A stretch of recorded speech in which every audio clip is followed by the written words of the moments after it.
everything would be surprising in Syria. I mean, I think an unbearable, so the fragility of this unbearable status quo for people on the ground, but also I think for Assad's allies and foes, it is really only surprising to those who aren't facing that reality on the ground. And the reality was that the United States was not dealing with those consequences. So I do think it came as a shock. I mean, we saw that the United States, up until the end was working with the UAE to perhaps lift sanctions on the Assad regime in return for Assad curbing arms shipments to Hezbollah and distancing itself from Iran, which was always, I think, the point of the UAE's normalization with Assad starting in 2018. Essentially, I think Iran and others got wind of these back-channel negotiations, and they no longer wanted to fight for Assad. I don't think the Russians were ever particularly tied to Bashar al-Assad himself.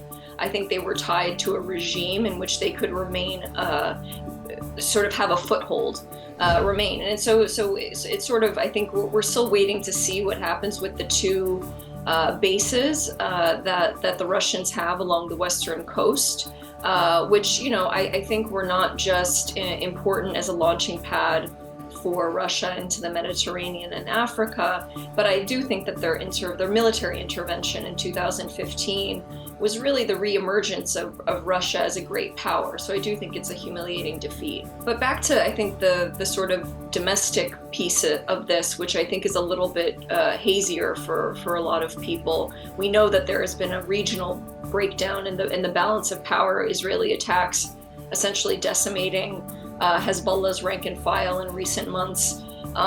Russia obviously distracted with Ukraine, and I think really wanting to focus on that as the priority before the Trump administration to get as much land as it can before there's some kind of peace deal or ceasefire.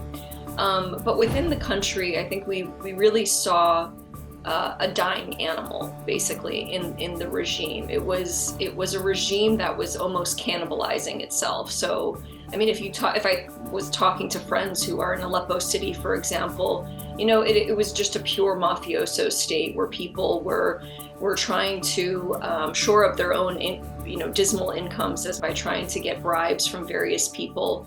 And up until now, we see former regime officials stealing documents from Sednaya prison and other prisons so that they can sort of sell it, still sort of negotiating over Austin Tice and other disappeared people. So the exploitation is up until this moment. And I think people just got tired of it. There was nothing left to fight for anywhere in the country.